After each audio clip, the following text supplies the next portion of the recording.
हरियाणा की हर अपडेट के लिए बेल आइकन दबाएं और सब्सक्राइब करें STV हरियाणा न्यूज। नमस्कार, आप देख रहे हैं हरियाणा न्यूज और मैं हूं आपके साथ शुभेंदु सिंह। किसानों के खाते में डायरेक्ट पैसा ट्रांसफर करने के खिलाफ प्रदेश भर के आढ़तियों ने अब मोर्चा खोल दिया है। न सिर्फ मोर्चा खोला बल्कि इस फैसले के खिलाफ किसानों ने मंडियों में तुलाई और लोडिंग का काम भी बंद कर दिया है, जिसका सीधा सीधा असर किसानों की फसलों की खरीद पर अब नजर आ रहा है। आढ़तियों की हड़ताल की वजह से जहां किसान एक तरफ परेशान हैं, तो वहीं इस पर सियासत भी शुरू हो चुकी है। प्रदेश के पूर्व मुख्यमंत्री भूपेंद्र सिंह हुड्डा ने आढ़तियों और किसानों को परेशान करने का सरकार के ऊपर आरोप लगाया है और कहा है कि इस तरीके के प्रदेश के अंदर नए नए प्रयोग सही नहीं है। डायरेक्ट ट्रांसफर पर खिंची तलवार, नाराज आढ़तियों का सिस्टम पर प्रहार। आढ़तियों की हड़ताल से किसान परेशान, क्या फसल खरीद पर पड़ेगा प्रभाव? जी हां, ये सवाल इसलिए क्योंकि प्रदेश के आढ़तियों ने अब प्रशासन के खिलाफ मोर्चा खोल दिया है। किसानों के खाते में डायरेक्ट पैसा ट्रांसफर को लेकर मामला गर्मा गया है और आढ़तियों ने न सिर्फ हड़ताल का ऐलान किया बल्कि तौल और लोडिंग करने से भी इनकार कर दिया। सोनीपत अनाज मंडी में प्रदर्शन कर रहे आढ़तियों ने सरकार से मांग करते हुए कहा कि जो किसान आढ़ती के खाते में पैसा चाहते हैं उसे आढ़ती के खाते में डालें और जो किसान खुद के खाते में पैसे चाहते हैं उसे उसके खाते में सरकार पैसा डाले, ताकि किसान और आढ़तियों का अपना भाईचारा बना रहे। सरकार से हमारी मांग यही है कि जो ऑफिशियल यहाँ पे हमारा ये माल देख करके किसान का उसको पास करे और जो माल गोडाउन के अंदर जाए उसके अंदर कोई वापसी हमारी ना हो, नंबर 1। नंबर 2, सबसे बड़ी जो बात है कि जो मटेरियल यहाँ से उठ रहा है, जो नई व्यवस्था सरकार ने लागू की है कि एक एक ढेरी वाइज उठेगा, वो एक ढेरी एक दुकानदार की है, दूसरी तीसरी दुकानदार की है, किसी और की है, वो व्यवस्था ठीक नहीं है। एक दुकानदार का एक ट्रक से माल उठे और वही उसमें जाए, तभी ये उठान की और इसकी व्यवस्था चल सकती है। तीसरा जो सबसे बड़ा एक मेन मुद्दा था कि किसान की मर्जी के आधार पर अगर किसान चाहे कि उसके खाते में सीधा पैसा है, हमें कोई आपत्ति नहीं है, उसमें हमारी सहमति है। अगर किसान चाहे कि मेरे आढ़ती के थ्रू मुझे कीमत मिले तो उसका वो उसकी जो ऑप्शन है, जो उसकी मर्जी है, उसका ख्याल रखा जाए। हम सरकार के विरोधी नहीं है, लेकिन हम ये चाहते हैं कि काम स्मूथली चले। आढ़तियों ने गेहूं की फसल में नमी की मात्रा 14% से घटाकर 12% करने को लेकर आपत्ति जताई। उनका साफ कहना है कि इससे होने वाले नुकसान का घाटा कौन भरेगा। कुछ हमने परसों माल दिया 500 क्विंटल सरकार को, उसमें से हमारा 300 क्विंटल माल वापस आ गया, जिसकी हमारे को 16 रुपए कट्टे का भाड़ा, लदाई तराई, हमारे को 25 रुपए कट्टे की लेबर तो अननेसेसरी पड़ गई। हमने उनसे पूछा अधिकारियों से कि अभी तुमने यहाँ कर क्यों खरीदा था खुद और ये वापस हमारा कैसे आ रहा है? कह रहे जिसकी हमारी कोई गारंटी नहीं है। पीछे से जो बंदे उतारते हैं गोदामों में, वो उनकी जिम्मेवारी है, कोई माल उतारें, अगनाम उतारें, उनकी रिस्पॉन्सिबिलिटी है। हम माल खरीद सकते हैं। 14 मोस्टर होगा तो आपको 40 रुपया कट लगेगा, 15 मोस्टर होगा तो आपको 60 रुपये कुंटल कट लगेगा। हमारे को ये आड़ दामी मिलनी है, पता भी हमारे आड़ती सारे संशय में है, पता नहीं ये भी मिलेगी नहीं मिलेगी। इसके बाद आड़ती भी नहीं मिलेगी या मिलेगी, ये जो कट है 50 रुपए कुंटल का, 100 रुपए कुंटल का। उधर सिरसा में भी अपनी मांगों को लेकर आढ़तियों ने मंडी में तुलाई का काम बंद कर दिया। यहाँ भी किसानों के खाते में डायरेक्ट पैसा देने को लेकर नाराजगी देखी गई। हमारी मांग ये है कि हरियाणा सरकार ने पोर्टल पे जो किसानों का रजिस्ट्रेशन करवाया था उसमें एक ऑप्शन दिया था कि किसान जो पेमेंट है वो आढ़ती के थ्रू लेना चाहता है या डायरेक्ट लेना चाहता है, तो जिसमें मोस्टली किसानों ने 70% ने ये कहा था कि हम आढ़ती के थ्रू लेना चाहते हैं। तो ठीक चल रहा था मामला। अब वो एकदम सरकार ने ये चेंज कर दिया कि नहीं, सारी पेमेंट ही हम किसानों को डायरेक्ट देंगे। और दूसरा, उसमें जैसे मार्केट कमेटी का कानून है, लॉ है कि जो किसान फसल लेके आता है उसकी जो उतराई होती है ट्राली वगैरह से या उसकी जराई सफाई होती है, उसका आढ़ती जो है वो जे फार्म में पैसे काटता है, वो किसान से पैसे काटता है। और सरकार ने इस बार ये ऑर्डर कर दिया कि जो 1975 रुपये MSP का रेट है वो हम पूरे का पूरा ही किसान के खाते में डालें। और चलिए बात आज प्राइम टाइम डिबेट को लेकर के, जिसमें किसानों की परेशानियां हैं, किसानों के सामने परेशानियां अपार हैं और आज इन्हीं परेशानियों को हम अपने इस खास कार्यक्रम के जरिए आप तक पहुंचाएंगे। और आज जब मंडियों के भीतर आढ़तियों के द्वारा हड़ताल की गई है और उसमें यह कहा गया है कि उनके सामने भी कुछ मुश्किलें हैं, उनका जब तक समाधान नहीं होता है तब तक इसी तरीके से आगे हड़ताल जारी रहेगी। लेकिन इस सब के बीच में पिस रहा है वो है किसान। और चलिए जरा ऐसे बहुत सारे सवाल हैं जरा जान लेते हैं, लेकिन सबसे पहले आज के खास मेहमानों से आपको मिलवा देते हैं। हमारे साथ भारतीय जनता पार्टी से प्रवक्ता रंजिता मेहता कार्यक्रम में जुड़ चुके हैं, जो कि सरकार का पक्ष रखेंगी। रंजिता जी, बहुत स्वागत है आपका कार्यक्रम में। कांग्रेस पार्टी से प्रवक्ता खालिद चहलका जी हमारे साथ कार्यक्रम में जुड़ चुके हैं। खालिद जी, बहुत स्वागत है। इंडियन नेशनल लोकदल से प्रवक्ता रजवंत दहिनवाल हमारे साथ कार्यक्रम में जुड़ चुके हैं। रजवंत जी, बहुत स्वागत है। और किसान नेता BS मान हमारे साथ कार्यक्रम में जुड़ चुके हैं। मान साहब, बहुत स्वागत है। और आरती हमारे साथ आप वो भी जुड़े हैं। आज किस लिए प्रदर्शन हुआ है, क्या उनकी मांगे हैं? पवन गोयल जी इस बीच हमारे साथ जुड़ चुके हैं। पवन गोयल जी, बहुत स्वागत है आपका कार्यक्रम में। मैं शुरुआत पवन गोयल जी आपसे ही कर रहा हूं। आज जो शिकायतें हैं, परेशानियां हैं, और इसीलिए आपने हड़ताल भी की, प्रदर्शन किया। आपने कहा है कि जब तक आपकी मांगों को नहीं माना जाता है तब तक यूं ही आप अपनी हड़ताल को जारी रखेंगे। लेकिन इस सब के बीच में सबसे पहले यही आप दर्शकों को बताइए कि क्या क्या परेशानियां हैं, और आपका जो पेमेंट बकाया था वो अभी तक नहीं मिल पाया है और नई पेमेंट की बात की जा रही है। क्या क्या परेशानियां हैं? देखिए सर जी, जो पिछली पेमेंट हमारी बकाया थी पेडी की, वो हमारी पेमेंट अभी तक बकाया है। सरकार ने हमारी पिछली पेमेंट अभी तक नहीं दी है पूरे स्टेट में। नंबर 1 बात। नंबर 2 बात, जो पोर्टल पे ये चीज दिखाई गई थी किसान की, कि किसान जो अपनी मर्जी से चाहे वो आड़ती से पैसे ले, और किसान अपनी मर्जी से चाहे सरकार से पैसे ले। पोर्टल पर दोनों ऑप्शन दी गई थी, ठीक है, और किसानों ने दोनों ऑप्शन ये दी भी हैं। लेकिन अब सरकार कह रही है कि हम सारी पेमेंट टोटली किसान को ही देंगे, बीच में आड़ती की मार्फत कोई पेमेंट हम नहीं देंगे। एक मुद्दा हमारा ये भी है, ठीक है। और तीसरा जो एक अहम मुद्दा निकल के आया है मार्केट में, हमने 3 दिन पहले तकरीबन 4-5 हजार कट्टे माल दिया था एफर्ड को, उसमें से हमारा 50% माल 3 दिन पे वापिस आ गया। इंस्पेक्टरों ने माल मंडी से खुद चेक करके लिया था अच्छी तरह से, बढ़िया माल। तो कारण क्या है, वापस क्यों भेज दिया गया? 11% सर, 11% मैक्सिमम। उसका कारण हमने अधिकारियों से पूछा, अधिकारियों से यहाँ पूछा मार्केट में कि अब इसका बताओ कैसे वापिस आया है। वो कह रहे जी इसके बारे में तो ऊपर आदेश जो FCI बैठी है, भारतीय खाद्य निगम, उन्होंने वापिस किया है, वो हमारे बस की बात नहीं है। आखिरी में वही पास करते हैं उस माल को। हम यहाँ से देख के भेज दिया, लेकिन हमारी कोई गारंटी नहीं है मंडी में माल वापिस आएगा तो आपका वहां से वापिस आएगा, और कट भी लग सकता है। जो 12% की कंडीशन रखी है सरकार ने, हमने रिक्वेस्ट भी की है जी 12% बहुत ये कंडीशन गलत है।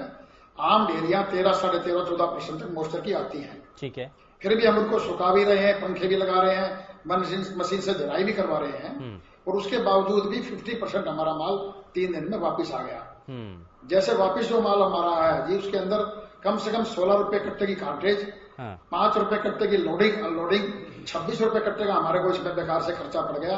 जो हमारा कमीशन है उसमें भी पूरा निपटेगा इस बात का, ठीक है। सबसे पहला मुद्दा तो हमारा यही है, ठीक है। लेकिन पवन जी एक चीज, ठीक है, आपने ये कई पॉइंट रखे हैं, लेकिन मेरा सवाल ये है कि किसानों की फसल है, अगर पैसा सीधे उनके अकाउंट में जा रहा है तो इसमें गुरेज किस बात का है, परेशानी क्या है इसमें? हमें परेशानी को खास नहीं है इसमें भी। सरकार अगर जो इस बात पे अड़िग है कि हम किसान को ही डायरेक्ट पैसा देंगे, हमें भी उस पर ज्यादा परेशानी नहीं है। लेकिन जो और परेशानियां मैं आपको बताना चाह रहा हूं, एक पोर्टल पे एक नई चीज सरकार ने इस बार इशू करी है, ठीक है। आपने नमी का जिक्र किया है, पिछली पेमेंट का आपने बात की है, और जो फसल खरीद ली गई है वो भी वापस भेज दी गई है, ये आपने कहा है। लेकिन मैं जरा जल्दी से BS मान साहब, इसमें ये जो कुछ वो भी वापस भेज दी गई है, और इससे ज्यादा एक और परेशानी है व्यापारी को भी और ट्रांसपोर्टर को भी, ठीक है। आपने अपनी बात रखी है, लेकिन मान साहब इसमें एक चीज तो ये है कि नियम कड़े कर दिए गए हैं। 14 से 12% तक नमी करती है। किसान कह रहे हैं कि अब हमारे लिए और भी ज्यादा मुश्किल हो गया है, हम सुखा रहे हैं, लेकिन उसके बावजूद भी अगर थोड़ी बहुत नमी रहती है तो उसमें तो करना चाहिए ना सरकार को। ये लगातार जो ग्राफ है वो कम कर दिया जाता है नमी को लेकर के। दूसरा, ये जो डायरेक्ट पेमेंट पहुंचने वाली बात है, ये कितना सही कितना गलत? अगर सीधे फसल किसान की है, किसान ने बेची है, और अगर पैसा सीधे सरकार किसान के खाते में डाल रही है, तो इससे किसान को फायदा है या नुकसान है? जी, सबसे पहले तो मैं हरियाणा न्यूज के सभी दर्शकों को और आदरणीय किसान साहबों को नमस्कार करता हूं। पवन भाई साहब ने जो बात कही कि हमें 2-3 शिकायतें हैं, एक तो इनकी पेमेंट नहीं आई है जो सरकार ने इनके थ्रू अनाज खरीदा था पिछले साल का। सेकेंडली, इन्होंने अनाज परचेज करके भेजा है और वो 3 दिन में वापिस आ गया है, नमी का कारण बताया गया है। और इन्होंने को खास इससे अलावा कोई बात नहीं कही है। सीधे खाते में किसान का है या आड़ती के खाते में जाए, जिसका अनाज है यानी कि फसल है किसान की, उसको तो उसकी कीमत मिल ही जाएगी, बशर्ते कि लाभकारी मूल्य मिले किसान को, उसकी जो परिश्रम है, उसकी कीमत है, उसकी लागत है, उसके ऊपर लाभ जोड़ के उसको कीमत मिले, अच्छी कीमत मिले। ठीक है, ये मुख्य मुद्दा है। किसान को कोई एतराज नहीं है, किसान को चिल्लर में दो, बड़े नोट दो, खाते में डायरेक्ट दो, या लाला जी के थ्रू दो, या पड़ोसी के थ्रू भिजवाओ, ये तो उलझाने वाली बातें हैं। सरदार लाला जी ने बात कही, पवन जी ने पोर्टल, दरअसल क्या है कि किसान के धंधे से, खेती के धंधे से जुड़ा हुआ हर शख्स सामान्य पढ़ाई लिखाई किए हुए होता है, वो ज्यादा पढ़ा लिखा नहीं होता है, और वो अमीर भी नहीं है, क्योंकि 4-4.5 हजार रुपये महीना उसकी एवरेज आमदनी है पूरे देश के किसान की एवरेज ली जाए तो। ये कहना कि ऑनलाइन, ये कहना registration, portal, message, Android phone, अरे 10,000 का वो फोन लेगा, 25% तो उसकी उसी में चली गई, एक साल में 40 तो सारी बचती है, 40,000 तो तनख्वाह उस आमदनी वैसे है उसकी। सेकेंडली मैसेज कैसे पढ़ेगा, वो अनपढ़ है। थर्डली ऑनलाइन कैसे चेक करेगा। पांचवा, खेतों में जाएगा, फोन को लिए घूमेगा, चार्ज कराएगा, उसको बार बार चेक करेगा, या अपना काम करेगा। ये सिर्फ उलझाने वाली बातें हैं, किसानों को हरास करने वाली बातें हैं, ताकि तंग होकर के या तो एक खेती बाड़ी छोड़ दे, या कॉन्टेक्ट करके किसी और का हवाला अपनी गर्दन कर दे, जैसा कि इन 3 बिल बनाए गए हैं। ये है मेन कहानी। तो इसके पीछे साजिश कुछ और है। ऐतराज नहीं आड़तियों को, ठीक है, ऐतराज नहीं है। हाँ, इसके पीछे कोई और राज है, और राज जो सरकार उलझा रही है। जरा जान लेते हैं, जल्दी से जान लेते हैं। रंजीता जी, इसके पीछे राज क्या है? ये जो डायरेक्ट आपने पैसा सीधे किसान के अकाउंट में पहुंचाने की कोशिश की है, इसके पीछे राज क्या है? क्या चाहती है सरकार? पहले भी तो सिस्टम चल रहा था। देखिए, भारतीय किसान यूनियन सदियों से इस बात की मांग कर रही थी कि किसान का पैसा किसान के अकाउंट में आए। जब हम नौकरी करते हैं, हम कहीं पे जॉब करते हैं, तो अगर हमारी सैलरी हमारे पिताजी के घर में या हमारे किसी दोस्त के घर में दिए जाती तो हमें कैसा महसूस होता। बहुत देर से किसान ये डिमांड कर रहे थे कि हमारा पैसा हमारे अकाउंट में आए, और पूरे किसान यूनियन के नेता जो रतन मान है, अध्यक्ष है, उन्होंने इस बात का धन्यवाद किया है कि बरसों का हमारा सपना पूरा हुआ है। बाकायदा मेरी फसल मेरा ब्यौरा में किसान भाइयों से पूछा गया कि क्या अपना पैसा आप अपने अकाउंट में चाहते हैं, क्या आप आरटीओ के अकाउंट में चाहते हैं, तो 80% किसान जिन्होंने ये कहा कि हम अपने अकाउंट में डायरेक्ट चाहते हैं, सरकार उनके अकाउंट में डायरेक्ट पैसा डाल रही है। और जो 20% लोगों ने ये कहा हमें पैसा आरटीओ के थ्रू ही चाहिए, तो हम आरटीओ के थ्रू पेमेंट कर रहे हैं। बात जो मेन अफेक्ट होता है आरटीओ को, वो 2.5% की जो आड़त है, जो उनको आड़त मिलती थी, उस आड़त का नुकसान ना हो, उसकी भरपाई सरकार कर रही है। लेकिन पोर्टल पर तभी जिस वक्त फसल के लिए रजिस्ट्रेशन होता है, उस वक्त अगर आप ये मेंशन करवा दें, जो कि पहले कहा गया था, ये भरोसा दिया गया था, तो वो अगर करवा दें तो सब कुछ ठीक है। आरती तो यही कह रहे हैं। मैं यही तो बताना चाहती हूँ कि मेरी फसल मेरे ब्यौरा में आप रजिस्ट्रेशन करवाकर आपने बताया कि हमें अपना पैसा हमारे अकाउंट में चाहिए, तो उनको 72 घंटे के बीच में पैसा मिल रहा है। अगर एक दिन की भी ढिलाई होती है या देरी होती है, सरकार उसके ऊपर ब्याज दे रही है। तो और जो आरटीओ की आड़त है वो 2.5% सरकार अपने आप से बेयर कर रही है। आज दिक्कत किस बात की है, मैं ये मानना चाहती हूँ, जब सब कुछ सुचारू रूप से चल रहा है और किसानों का जो रंजीता जी, दिक्कत इस बात की है कि पवन गोयल ये कह रहे हैं कि जो फसलें खरीद भी ली गई हैं, जो जिनका उठान भी हो चुका है, उसके बाद वापस कर दी जाती हैं फसलें। देखिए, जो वापस हुई है वो लक्ष्य लॉस की वजह से है। पहले ही उनको बताया गया था कि जितना भी भंडारण हमारे यहाँ पे पहले किया जाता था, नमी की ज्यादा होने की वजह से भंडारण नहीं हो पाता था। अब जितना अनाज हमारा, मैंने पीछे भी आपको एग्जांपल दिया था, ऑस्ट्रेलिया एक साल में उगाता है, उतना हम वहाँ हमारे हिंदुस्तान में बर्बाद होता है। ये नमी की वजह से होता है। अगर हमने नमी को फिक्स कर रखा है कि 12% से ऊपर नहीं होनी चाहिए, और उसके बावजूद 14%, 15% नमी वाला अगर आप अनाज भेजेंगे तो वो वापस ही आएगा।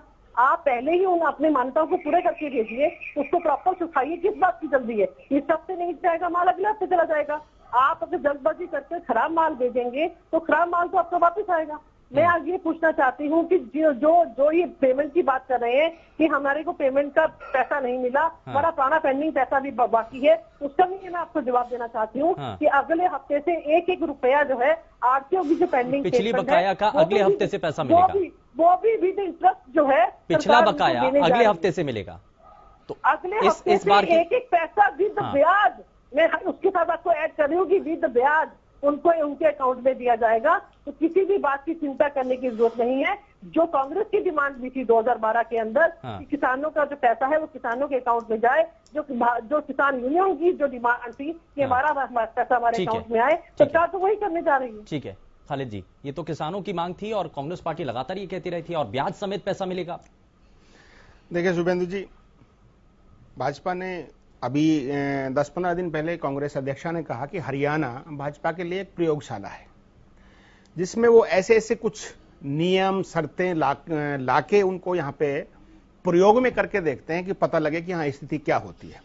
ये फैसला भी वैसा ही है, बेशक मांग थी, लेकिन अब उसके पीछे हो क्या रहा है, जो ये प्रयोग है आड़तियों को, इसमें एक जो कृषि कानून है इनको एक तरह से चुपके से पुश करने की राजनीति हो रही है, क्योंकि हरियाणा यहाँ पे दिल्ली के आसपास है। आड़तियों को साइडलाइन किया जा रहा है। दूसरी बात यह है कि जो किसानों को कैसे खाते में डायरेक्ट पैसे देने की बात हो रही है, क्या सरकार ये कह सकती है कि 100% किसान खाता धारक है? अगर वो खाता धारक नहीं है तो उसकी स्थिति में उसका क्या होगा?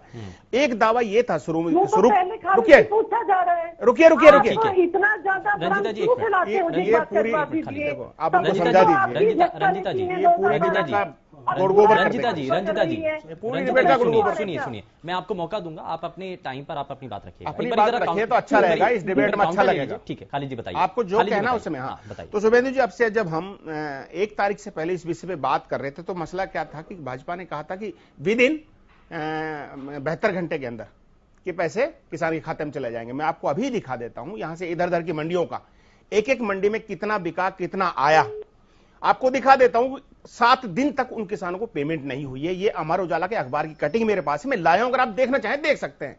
तो ये जो नया प्रयोग है, एक तरफ से किसान को पैसा नहीं मिल रहा है, दूसरी तरफ से आड़तियों को साइडलाइन किया जा रहा है।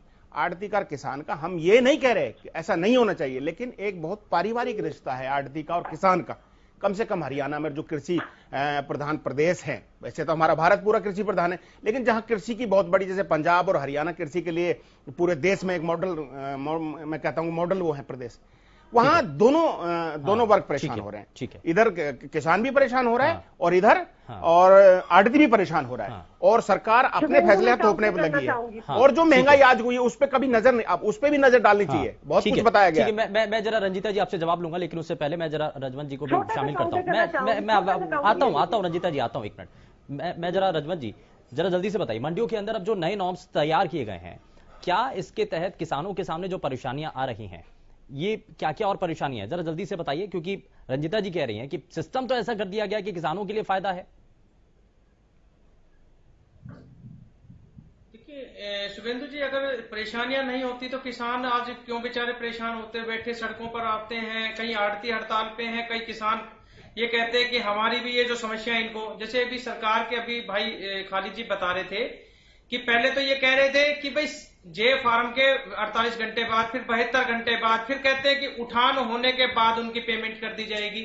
मेरी तो एक चीज समझ में नहीं आती कि हम मार्केट में जाते हैं, कोई भी सामान खरीदते हैं तो पहले पैसे देते हैं, उसके बाद सामान लेते हैं। ये किसान भाइयों के साथ इतना बड़ा अत्याचार क्यों किया जा रहा है कि उनकी फसल खरीद ली जाती है और उसके बाद उनको समय दिया जाता है कि आपके पैसे इतने दिन बाद आएंगे। अगर हम कोई चीज दे रहे हैं तो उसका अगर हमारे से कोई खरीद रहा है तो हमें पैसे हैंड टू हैंड क्यों नहीं मिल जाते? रही आड़तियों वाली बात, तो आड़ती की बात से मैं इस तरह से संतुष्ट जरूर हूं कि अगर किसान आड़ती को अपनी फसल बेच रहा है तो आड़ती तुरंत प्रभाव से उसको पैसे दे देता है। यहां तक कि तो कई बार ऐसे भी मामले आते हैं कि उनको घर की छोटी मोटी जरूरतों के पूर्ति करने के लिए वो तो पहले भी पैसे ले आते हैं। तो सरकार जो ये नए नए नियम बना रही है तो किसान तो परेशान है ही है, आड़ती भी उससे परेशान है। और इनकी परेशानी में सरकार, ये अभी भाई खालिद जी कह रहे थे, बिल्कुल अच्छी बात है कि प्रयोगशाला बनाई हुई है, तो ये भाईचारे को खत्म करने का काम कर रहे हैं। जहां पे किसान भाई और आड़ती भाइयों का जो भाईचारा है वो अपने आप में एक विश्वास है कि अगर हमें कहीं भी पैसों की जरूरत पड़ती है तो हम आड़ती से जाके ले लेते हैं। लेकिन सरकार, अगर हमें रात को पैसे, अगर मतलब फसल का उठान नहीं हो पा रहा है और हमारे पैसे नहीं आ रहे तो हम कम से कम आड़ती के पास, अगर आड़ती के मार्फत अगर हमारे पेमेंट आ जाती तो हम आड़ती से जाके तो ले लेते। ठीक है, ये कम से कम परेशानी तो नहीं होती। मान साहब कुछ कहना चाह रहे हैं, मैं रंजिता जी जवाब लेता हूँ उसके बाद। हमारी बहन जी ने कहा कि सदियों से, एक तो भारत को आजाद हुए 70-72 साल हुए हैं और भारतीय किसान यूनियन को बने 35 साल हुए हैं, सदी 100 साल को कहते हैं। और भारतीय किसान यूनियन ने कभी मांग नहीं करी कि खातों में पैसा आए, डायरेक्ट पैसा मिले, कभी मांग नहीं करी, आज तक मांग नहीं करी, क्योंकि ना तो खाते थे, ना बैंक थे और ना हमारे पास फोन थे। खेती किसानी पुराना धंधा है। आए कब बैंक? 70 के बाद। खाते कब, ये फोन कब आए हैं? 95 के बाद। अब भारतीय किसान यूनियन ने मान लो कह दिया और बीजेपी ने मान लिया, तो भारतीय किसान यूनियन और सारी यूनियन तो कह रही हैं तीनों कानूनों को वापिस करो, वो क्यों नहीं मान लिया गया? अब उनकी ये तो मान ली, अब सीधा खाते में भेजो। आड़ती के बारे में एक परसेप्शन जनरेट किया गया है कि बिचौलिया होता, आड़ती दरअसल किसान का सहायक होता है, एक पैसे से नहीं है। वहां पर 20 बोरी गेहूं में मंडी में ले गया, आड़ती के पास छोड़ा, मैंने कहा 5000 का रेट आवा, इस चने को बेच देना। मुन्ना लाल हर 2 रोजाना मेरे को खबर करेगा, आज बेच दूं 4200 हो गए, मैं नहीं ढक दे, आज बेच दूं 4600 का, माना ढक दे। 15 दिन तक वो ढकता है, रोज बोली लगवाता है, और जिस दिन मैं कहता हूं जब वो उसको बेचकर तलवाता है। पैसे मैं पहले भी ले जा चुका हूं, बीच में भी ले जाऊं, बाद में भी ले आऊं। वो अच्छी कीमत मेरी मर्जी से आड़ती बेचता है, वो एक सहायक होता है किसान का, न कि बिचौलिया। बिचौलिया होते हैं तेल मिल, दाल मिल, रुई मिल, गुड़ मिल, चावल मिल, आटा मिल, वो होते हैं जो कि 10 टाइम 50 टाइम 100 टाइम करके मुनाफा कमाते हैं और उपभोक्ता को निचोड़ते हैं। बिचौलिए वो होते हैं, आड़ती बिचौलिया थोड़ा होता है। आड़ती सहायक होता है किसानों का, सहायक होता है, हेल्पर होता है। जवाब दीजिए रंजीता जी। देखिए, मुझे एक बात का जवाब दीजिए, जो ये बात कर रहे हैं कि किसान नहीं मांग रहे थे, अगर किसान नहीं मांग रहे थे तो 80% किसानों ने मेरी फसल मेरा ब्यौरा में रजिस्ट्रेशन कराते हुए इस बात की मांग की कि हमारा पैसा हमारे अकाउंट में आए। तो क्या किसान भाई इस बात से इनकार करेंगे कि वो किसान कोई और है जो ये कह रहे हैं कि हमें मेरा पैसा हमारे अकाउंट में चाहिए? और जो अभी खालिद जी बोल रहे थे कि हमने प्रयोगशाला बना दिया है, चौधरी देवीलाल जब उनका समय हुआ करता था तब से ये डिमांड शुरू हो चुकी है कि किसानों का पैसा किसानों के पास जाना चाहिए। तो वो भी प्रयोगशाला बनाना चाहते थे, जब कांग्रेस की 2012 में सरकार बनी तब वो भी प्रयोगशाला बनाना चाहते थे। रंजीता जी, एक चीज तो माननी पड़ेगी ना, देखिए जहां किसानों के लिए आपने सिस्टम बनाया है, किसानों के लिए, किसानों की सुविधा के लिए आपने मैसेज सिस्टम इसीलिए तो आपने किया ना कि अगर कोई किसी के पास मैसेज नहीं आता है, किसान की फसल पककर तैयार है, मंडी में लेकर आए और गेट पास उसको कट जाएगा, तो ये भी तो आपने चेंज किया ना। तो यानी कि करेक्शन तो की गई ना। अब अगर ये मांग उठ रही है, किसान ये कह रहे हैं, आड़ती कह रहे हैं कि सिस्टम के अंदर कुछ चेंजेस होने चाहिए, तो क्यों नहीं उसको स्वीकार कर दिया जाता? इसमें सरकार मैं आपको ये अरे हमने सिस्टम को सुधारने के लिए तो चेंजेस किए हैं। अभी मेरे भाई कह रहे थे नेशनलाइज बैंक कब हुए, तो मैं बताना चाहती हूँ कि स्वर्गीय इंदिरा गांधी जी ने ही उनको नेशनलाइज किया था। 1960 में बैंक अकाउंट खाते खुल गए थे और 1969 में इंदिरा गांधी जी ने इनको नेशनलाइज कर दिया था। तो मैं पूछना चाहती हूँ कि आज 7-8 साल के बाद भी जब बैंक खाते खुले हुए थे तो किसान भाइयों को क्यों इससे वंचित रख रखा था, क्यों इनसे दूर रख रखा था? आज जो पैसा इकट्ठा सरकार आरटीओ के अकाउंट में, एसोसिएशन के अकाउंट में 50,000 करोड़ 60,000 करोड़ डाल देती थी और उनको 10-10 दिन तक चेक देकर रोका जाता था कि भाई आज नहीं 10 दिन के बाद ले जाइयो, भाई 4 दिन के बाद ले जाइयो। उसका जो ब्याज था वो कौन खाता था, किसकी जेब में जाता था? क्या कोई जितने भी बैठे हैं उस बात का जवाब दे सकते हैं? किसान के पास जा रहा है, इसका दर्द हो रहा है। आज अपनी मेहनत की कमाई वो अपने अकाउंट में ले रहा है, इस बात का दर्द हो रहा है। और जो दुख सुख की बात है, देर सवेर की बात है कि वो पैसा आरटीओ से उनको उपलब्ध हो जाता है, उसके लिए किसान क्रेडिट बनाया गया है, उसके लिए 24 घंटे अकाउंट खुले हैं। आप बैंक में जाइए, अपना फॉर्म दीजिए, उस क्रेडिट पे जितना पैसा मर्जी उठा दीजिए। यानी कि आरती से पैसा लेने की जगह किसान क्रेडिट कार्ड भी तो है। बिल्कुल सारी बातें उन्होंने कहा कि खाते पहले भी खोले हुए थे, तो बीजेपी ने 2014 के बाद जो 35 करोड़ खाते खोले हैं वो बांग्लादेश वालों के खोले हैं। अगर पहले खोले तो बीजेपी ने क्यों खोले हैं? डबल खाता खुलता नहीं है। 1,50,000 ब्रांच थे देश के अंदर। 1980 तक 70,000 ब्रांच थी देश के अंदर। किसानों को इंसाफ मिल सके। ना, किसान ने कभी नहीं कहा किसान खाते का भूखा नहीं है, किसान को खाता नहीं चाहिए, किसान को मुनाफा चाहिए, किसान को मुनाफा चाहिए, किसान को लाभ चाहिए। खाते का क्या करना है? किसान बैंकों में क्यों धक्के खाएगा? किसान अपने खेत में काम करेगा, बैंकों में धक्के खाएगा? किसान बैंकों में धक्के खाएगा, अपने खेत में काम करेगा, किसान को खाता नहीं चाहिए। खाने के लिए कौन कह रहा है जनाब? नहीं, किसान को खाते नहीं चाहिए, किसान को खाते नहीं चाहिए। के अंदर 1000 ATM बना दिए गए हैं और उनके हाथ में कार्ड दे दिया गया है, जहां मर्जी जाए अपना पैसा किसी मर्जी ATM से निकलवाए, उनको कहीं धक्के खाने की जरूरत नहीं है। 6,22,000 गाँव है, 6,22,000 गाँव है मैडम, 6,22,000 गाँव है देश के अंदर। आप लोगों की कमीशन खोरी में कमी हो रही है और आपके पेट में दर्द हो रहा है। 6 लाख, मैं किसान हूँ, 6,22,000 गाँव है देश के अंदर। आप क्या ATM की बात कर रहे हो, क्या खाते की बात कर रहे हो? और पैसा बाहर निकालो। ठीक है खालिद जी, ये प्रयोगशाला जो बनाई जा रही है उसमें सिस्टम के अंदर अगर समय पड़ता है तो उसमें बदलाव भी हो रहे हैं। देखिए बदलाव होता है, अच्छी बात है, लेकिन मैं आपसे जो जिक्र कर रहा था, ये अमर उजाला की खबर है, ये अमर उजाला की खबर है और सभी मंडियों का इसका जिक्र है। 1 लाख क्विंटल गेहूं खरीदा गया, उठता कितना मंडी में से 25,000। बाकी जो 75,000 क्विंटल मंडी में पड़ा है, जब वो खाली होगा, अगला गेहूं कब आएगा? जब वो जगह खाली होगी। लेकिन ऐसा करेंगे नहीं, क्योंकि भाजपा की अमूमन एक आदत हो गई, पिछले 7 साल से हम इस देश में देख रहे हैं, इस देश में हर वर्ग कुछ ना कुछ आंदोलन अपने हक के लिए कर रहा है, लेकिन भाजपा ने क्या किया कि फैसले थोप दिए। उसके बाद कोई अगर उसमें चाहते हैं, कोई किसी भी वर्ग का कोई व्यक्ति ये चाहता है कि उसमें कुछ सुधार होना चाहिए या हमको नहीं चाहिए, अभी तीनों कृषि काले कानूनों को ले लीजिए। जब सारी चीज आप किसानों के लिए अच्छी अच्छी करने वाले हैं, तो इन कानूनों की वापसी की मांग भी देश के किसान ही कर रहे हैं। आप वो क्यों नहीं कर देते? जो आपके फायदे का सौदा है, जो आपके फायदे का सौदा है, जो आपके फायदे का सौदा है, वो तो आप करेंगे, और जिससे किसानों को फायदा होने वाला है वो आप करेंगे नहीं। तो ये जो परसेप्शन भाजपा ने बना लिया है, अभी मैं आपसे कहने वाला था कि अभी जो कल रेट बढ़ाए डीएपी खाद के, क्या उसका जवाब है भाजपा के पास? क्या मतलब 1200 की बोरी को 1900 रुपए में कर दिया है? इसका ये कि महंगाई का क्या असर है, इस आंकड़े को जरा आंख के देखिए आप। इसके अलावा इस देश में पिछले अभी कुछ हफ्तों में खाद्य तेल की कीमत कितनी बढ़ी है? 47%। दालों की कीमत कितनी बढ़ी है? 20%। चाय की कीमत कितनी बढ़ी है? 30%। चावल की कीमत कितनी बढ़ी है? 15 से 20%। और जो आटा जो गरीब से गरीब घर में जाता है, उसकी कीमत कितनी है? 5 से 10%। ये बनावटी बातें हैं ना शुभेंदु जी। आप ये देखिए कि ब्याज का ढोंगोरा मार के हमको 9% किसान को ब्याज देने वाले हैं, किसान को पैसे आप असल दे नहीं रहे। 7 दिन तक जब आप 72 घंटे में देने वाले थे, 7 दिन में देंगे, 10 दिन में देंगे, अगली फसल में देंगे, ये तो आपको देखना है। ठीक है रंजीता जी, यही तो बड़ा सवाल है। आप कह रहे हैं कि ब्याज के साथ पैसा देंगे, लेकिन पिछली फसल की जो खरीद हुई उसका पैसा आप कह रहे हैं अगले हफ्ते देंगे, तो भरोसा कैसे करे किसान कि आप ब्याज भी देंगे? देखिए, इंटरेस्ट क्लॉज हमने खुद लगाया है कि हमने ये कहा है कि 48 घंटों के अंदर अंदर पेमेंट आएगी, और अगर फिर भी 72 घंटे तक पेमेंट नहीं आती तो आपका ब्याज का मित्र शुरू होता है। 9% ब्याज बैंक भी नहीं देता अगर बैंक के अंदर हमारा पैसा हो, फिर भी सरकार उसको ओटने के लिए तैयार है, क्योंकि सरकार को पता है कि वो पेमेंट सीधी उनके अकाउंट में डालेगी और समय से डालेगी। नहीं तो पेमेंट समय पर पहुंचेगी कि नहीं पहुंचेगी? देखिए, जो हमारी प्रोडक्शन है जो 125 लाख मैट्रिक टन हुई है, उसमें रंजीता जी, किसान या कोई भी शख्स पिछला जो ट्रैक रिकॉर्ड होता है ना, उसके आधार पर एक अंदाजा लगाता है।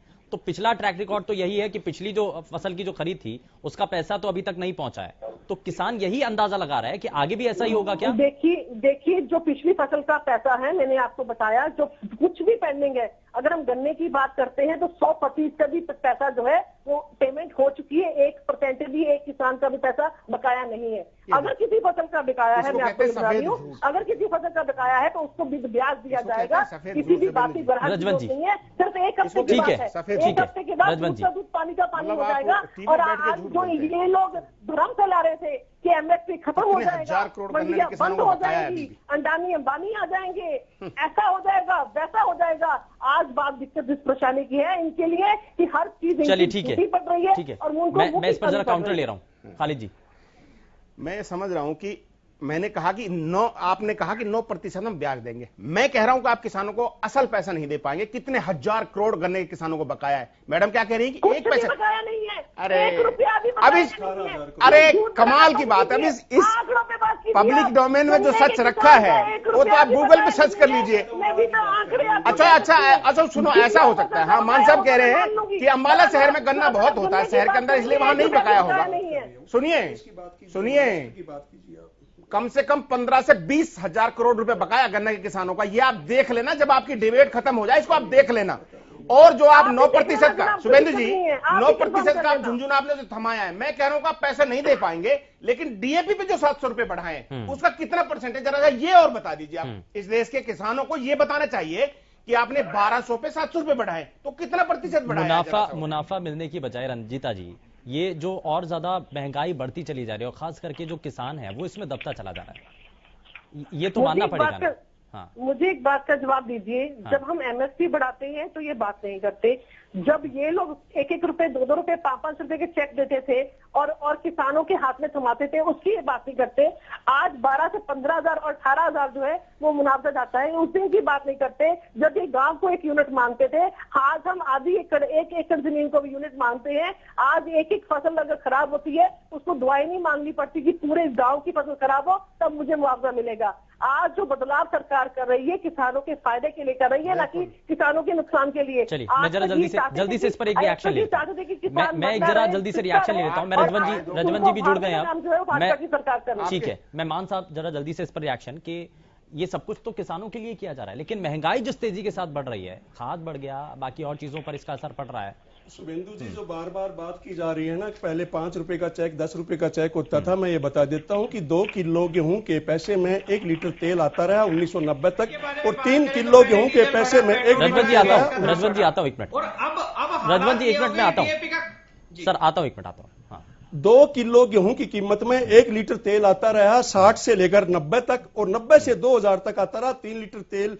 3 लीटर गेहूं के पैसे में 1 लीटर। आज आ रहा है 5 किलो गेहूं के पैसे में 1 लीटर तेल। किसान से 60 रुपया टैक्स लिया जा रहा है 1 लीटर डीजल पर, जो कि 1914 से पहले 11 रुपए लिया जाता था। किसान को निचोड़ा जा रहा है। अब ये बात है, पहले क्या देते थे? पहले मंडी में जाते थे, अनाज बिक जाता था, पेमेंट मिल जाती थी। कोई किसान रजिस्ट्रेशन, वापसी, पोर्टल, ऑनलाइन मैसेज, इस झगड़े में पड़ता नहीं था। किसान शांत था, ठीक था, उसकी कमाई भी ठीक हो रही थी, उसको शांति भी थी, बच्चों को भी पढ़ाता था। आज हिंदुस्तान के अंदर 2% किसानों के बच्चे हॉस्टल में नहीं पढ़ते हैं, जो कि 1990 में यह आंकड़ा 50% का था। आप ये क्या कह रहे हैं कि सरकार ये दे रही है वो दे रही है? सरकार निचोड़ रही है तेल के थ्रू।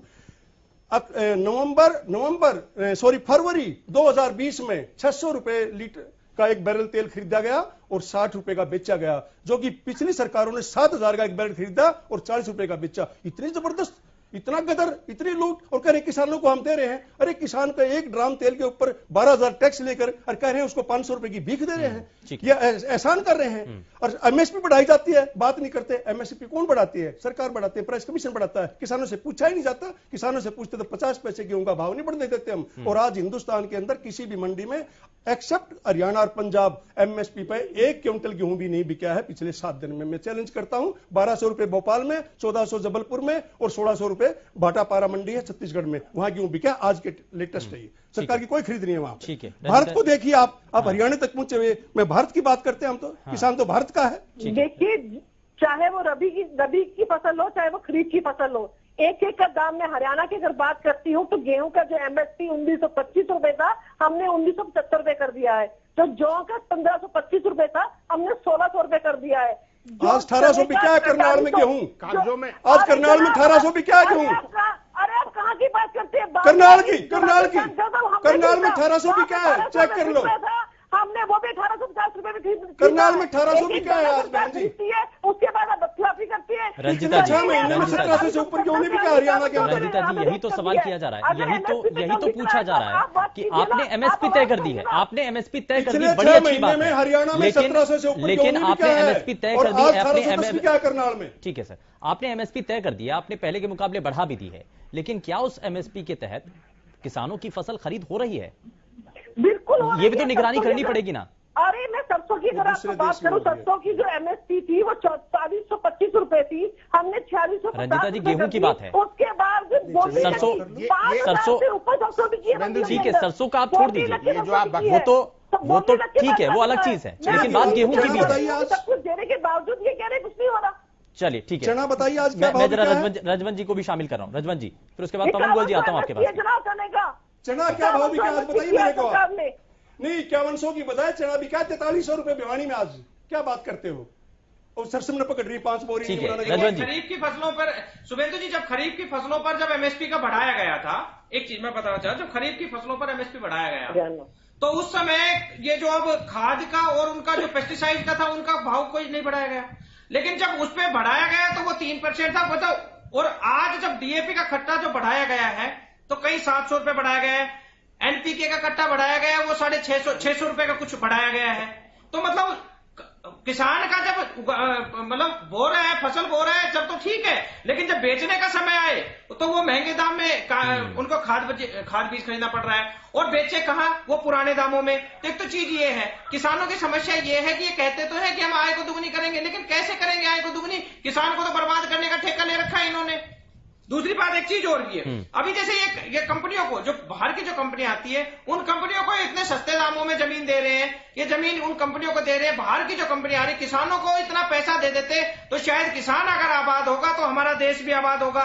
एक तरफ से ये आड़तियों को खत्म करने की बात कर रहे हैं, दूसरी तरफ प्राइवेट जो डिपो होल्डर है उनको प्राइवेट लाइसेंस दिया जाता है, आड़तियों को प्राइवेट लाइसेंस दिया जा रहा है। इनकी समस्या ये है कि इनको खुद नहीं पता कि करना क्या है, और ये आरोप प्रत्यारोप का दौर चला रहता है कि किसानों के ऊपर डाल देते हैं, कई राजनीति से जोड़ देते हैं, लेकिन हकीकत में जो किसानों को जो असल में जो सुविधा देनी थी उस सुविधा को देने में नाकाम है। ठीक है पवन जी, मैं आता हूं खालिद जी। पवन गोयल जी, सरकार तो ये दावा कर रही है और भारतीय जनता पार्टी की प्रवक्ता ये कह रही हैं कि जो एमएसपी तय की गई है उसी पर खरीद हो रही है, जरा आप बताइए। बिल्कुल, जो चने की अभी बात कर रहे हैं रंजीता जी, ठीक है, मैं जरा और हाँ मैं जवाब लूंगा आपसे। रंजीता जी मैं जवाब लेता हूँ। रंजीता जी जरा मैडम को पता नहीं है। पवन गोयल, मैडम ने अभी बताया कि मैडम को पूरी बात का पता नहीं है, पूरी जानकारी नहीं है। मैं समझता हूँ इस बात के लिए। मैडम ने अभी बताया 20% किसानों ने पोर्टल पर जारी किया, हम आड़ती से पैसा लेना चाहते हैं। 20% की बात नहीं है, किसी आड़ती को 1% भी पैसा सरकार ने डायरेक्ट नहीं दिया है। ये मैडम को या तो पता नहीं है इस बात का, जो 80% की बात कर रही है वो भी ठीक नहीं है, और 1% भी किसी आड़ती खाते में पैसा किसान का नहीं दिया है, बिल्कुल गलत कह रही है। इनको पता नहीं, जानकारी नहीं है इस बात की। दूसरी बात, एक और नया प्रयोग कर रहे हैं इस बार। सबसे पहला नया प्रयोग जब करना चाहिए जब पिछला प्रयोग फेल हो जाए। एक इन्होंने एक और फर्स्ट इन फर्स्ट आउट का प्रयोग किया है, आई फार्म और जो फार्म कटेगा, उसका एक बहुत नया प्रयोग कर रहे हैं जो बिल्कुल भी संभव नहीं है किसी भी मंडी के अंदर। एक किसान की ढेरी तुलगी 78 कटेगी ए दुकान पर, किसी की तुलगी 50 कटेगी बी दुकान पर, किसी की तुलगी सी दुकान पर 40 कटेगी। वो फिर उसका फर्स्ट इन फर्स्ट आउट करेगा। वो ट्रांसपोर्टर भी न्यू माल को उठवा पाएगा। जो ये नया प्रयोग किया जा रहा है बिल्कुल गलत है, ये बिल्कुल नहीं बनने वाला। पूरे हरियाणा के अंदर सारा ट्रांसपोर्टर तंग हो जाएगा। एक ट्रक में 6 दुकानदार का माल पड़ पाएगा, वो कैसे उसका सिस्टम बैठेगा। पहले एक दुकान को 1 ट्रक मिलता था, वो लोड होता था पिछले सालों में। अब नए से नया प्रयोग हो रहा है ये इसको जो है ना FIFO बोलते हैं। ये नया प्रयोग है, बिल्कुल अभी किसान को भी नहीं पता है और पूरी तरह से आड़ती को भी नहीं पता है। इसमें पूरे आड़ती परेशान होंगे, पूरे ट्रांसपोर्टर जिनको ठेका दिया है वो पूरे परेशान होंगे। तो इस तरह का नया प्रयोग क्यों किया जा रहा है? जब पिछले काम में उठने में लिफ्टिंग में कोई दिक्कत नहीं आई तो ये नया प्रयोगशाला क्यों बनाई जा रही है इस तरह की? इसमें भी आड़ती बहुत ज्यादा परेशान है। लेकिन पवन गोयल जी, मैं आपसे एक सवाल और करना चाहता हूं। ठीक है सर, किसी आपने पॉइंट रेज किया है, मैं इस पर जवाब लूंगा रंजीता जी से। लेकिन एक सवाल ये भी कि आज किसान जब मंडियों के अंदर पहुंचे तो उनकी ना तो फसलों की तुलाई हुई है ना आगे खरीद हुई है। तो ये जो परेशानी है, आप तो किसान के साथी हैं, तो इससे अल्टीमेटली परेशान तो किसान ही हुआ है ना। अब बताओ ना, किसान के खाते में कौन सा पैसा पहुंच गया अब तक? 1 अप्रैल से खरीद हुई थी, आज 8 अप्रैल हो गई। 24 घंटे में 72 घंटे में पैसा पहुंचना था, कौन सा किसान के खाते में पैसा पहुंच गया अब तक? नहीं, लेकिन खरीद तो अभी प्रभावित तो किसान ही है, पैसा पहुंच गया। अल्टीमेटली परेशान तो किसान ही है, चाहे सरकार की तरफ से हो चाहे अभी व्यवस्थाएं जो रुक गई हैं उनकी वजह से हो। बिल्कुल, इसमें कोई शक नहीं है। किसान हद से ज्यादा परेशान है जी। इसमें कहने को हर मंडी में किसान बैठा है, उसका माल की तुलाई नहीं हो रही। उसके ये नए हम डिपो होल्डर को ले रहे हैं, इससे डिपो होल्डर को रात में लाइसेंस बना के दे रहे हैं कि भाई तुम काम करना। ये आड़ती सारे फेल हो गए। ये रंजीता जी ठीक है, जरा इस पर भी जवाब नए प्रयोग कर रहे हैं। ठीक है रंजीता जी, ये जो डिपो होल्डर को लाइसेंस देने की बात की जा रही है, आड़ती के लाइसेंस आप दे रहे हैं प्राइवेट तरीके से, ये क्या पैरेलल आप सिस्टम बना रहे हैं? और ये कह रहे हैं कि नया प्रयोग ये भी है।